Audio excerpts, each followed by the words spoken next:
So now we'll take a look at how we can add some effects, load effects in, and start adding them to various different sound slots. I've got a group of sounds loaded with some pattern. And so if we go to our pad mode, various different sound slots there, triggering some one shots. And there's a couple of ways we can get into that plus, or the add plugins and add effects. And one of them, say if we have our kick drum selected, I can just hit the plugin instance, and then once I'm in the plugin instance, I can use the 4-way encoder to scroll to the right and then get a plus button, and I can hit on, then press down on the encoder, and then I can add an effect in here. The other way to access this page would be to use the, say, whatever, I'm trying to sort of exit that section of the hardware now. So we're over in our effects, and I've got my snare, say, selected.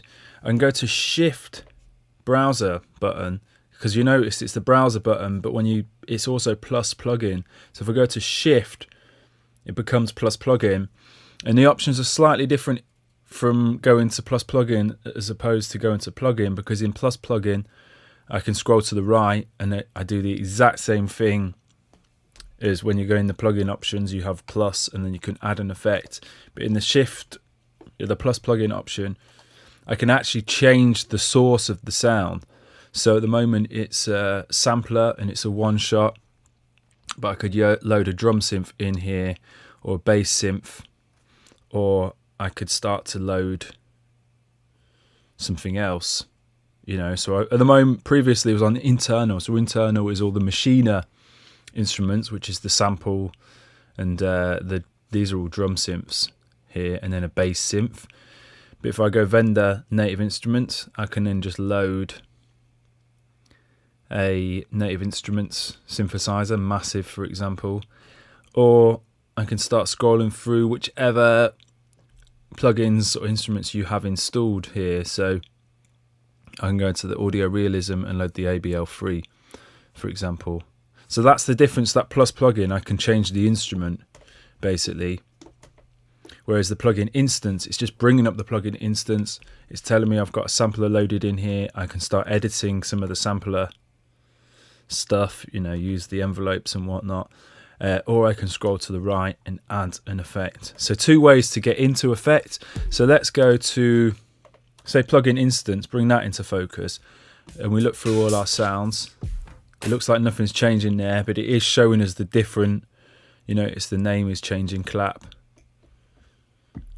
And then we can scroll through. We can see here this kick, we have a filter loaded onto the kick. So let's go to that snare and let's add a reverb.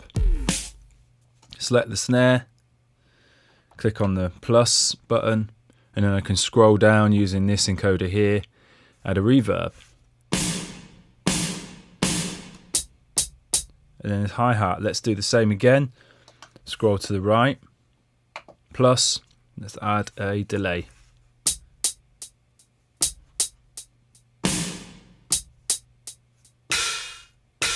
Let's add an effect onto here, and again, we don't have to go into the plugin instance. So if you're on that, I could go Shift plus plugin, and then I can add, what should we add onto here? Distortion, maybe, as an example.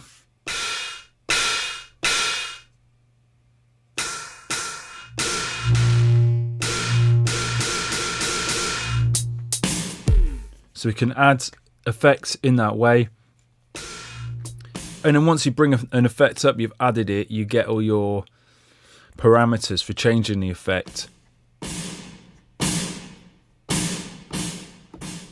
So, you know, make a really big reverb, change the delay time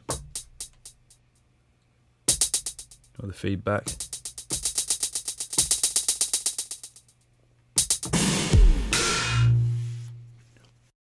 So let's go ahead now and, well, we've got our plugin here, our reverb effect on our snare. There's a couple of more options that we can do. So let's go and scroll to the right, because we've got the reverb selected now, we can actually add more plugins, more than just the one effect to a single sound. So I go scroll to the right and get that plus icon in focus again, hit that, and now I can load in something else. I could load a lo-fi onto this snare now. I could go ahead and, you know, you can keep adding more effects. So I could add a phaser,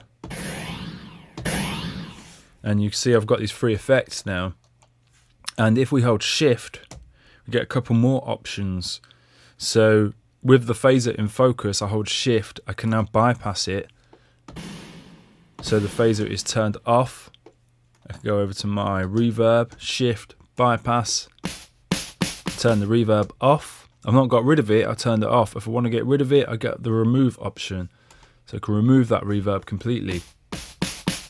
Go back to my phaser, shift, unbypass that. You know, scroll, plus, very quick to just start building up effects. Add another reverb. And if we want to change the order of effects, we can also do that. So hold shift, we have our move. So the reverb is after the lo-fi and phaser. I can move it to before those 2 plugins or effects now using this move button. So with the reverb in focus, left, just I've swapped it there with the phaser. I could put it before the lo-fi, move it back again, you know. So lots of options for adding effects and bypassing, removing, changing the order. So that's adding the effects at sound level.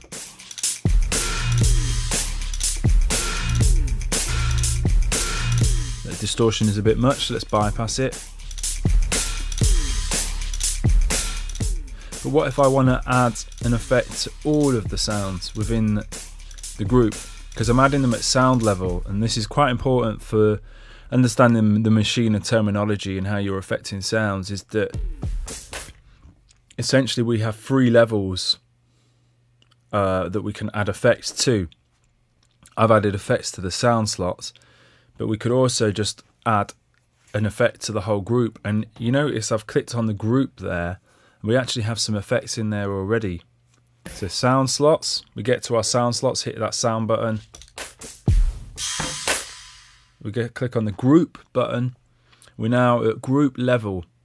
So group level is different. Sound level is individual sounds. We get 16 sounds within a group.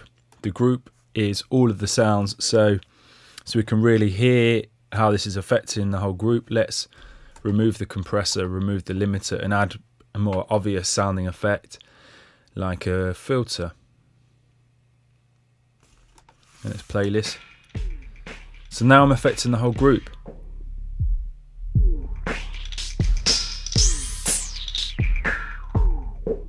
Scroll to the right, same way as adding effects at sound level, group level. Add a beat delay.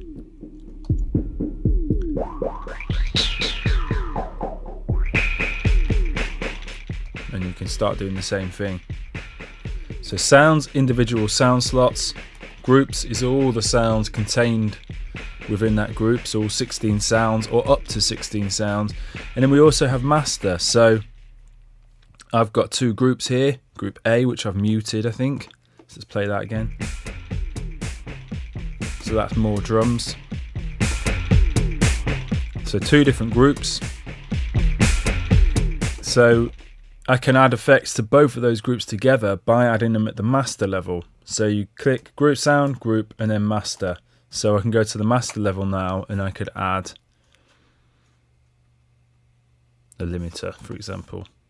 And now it's going to add that effect to all the groups. If I had 16 groups in here, it's going to add it to all of them because they're all being routed into the master. So add another effect, maximizer. So that's at master level.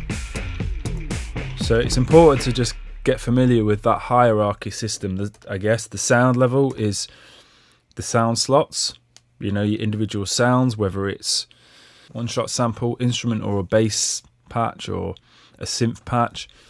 And then you've got the group level, that's all the sounds contained within that group. And then you've got the master level, which is going to affect all of the groups.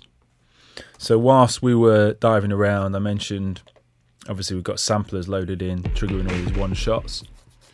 And we access the plugin instance by clicking on this plugin button here. However, if we go to the Shift plus plugin option, we can of course add effects, as I mentioned previously, but we could also change the source sound. So I could load in a drum synth here.